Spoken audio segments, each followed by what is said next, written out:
Across the continent, elections in 2025 exposed both democratic gains and deep-rooted political tensions.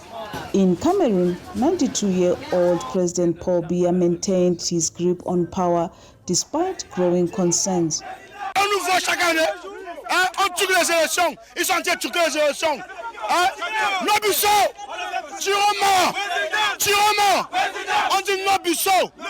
In Tanzania, protests demanding political freedoms turned deadly with reports of civilians killed during clashes with security forces.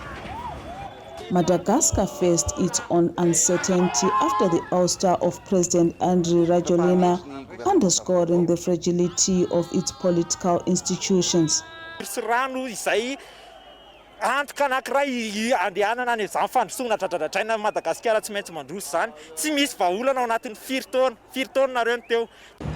in Guinea-Bissau, a sudden coup raised fresh questions over whether these upheavals reflect genuine revolt or attempts by political elites to retain power. Benin was not left out of the recent turmoil. An attempted coup shook the Western African country, prompting Nigeria to intervene. This incident further exposes the ongoing issues within African regimes, highlighting that citizens are increasingly fed up with the current leadership.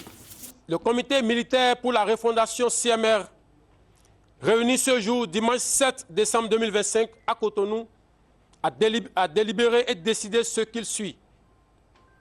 Monsieur Patrice Talon est démis de ses fonctions de président de la République. But there were bright spots. Malawi delivered one of the continent's most peaceful elections, with President Lazarus Chakwera conceding defeat to opposition leader Peter Mutharika, a major win for democratic maturity.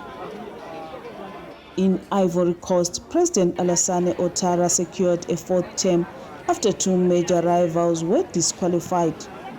Egypt held Senate elections, while Comoros and Burundi conducted parliamentary polls in January. Togo followed with its own electoral cycle in February. Still, public frustrations remained widespread.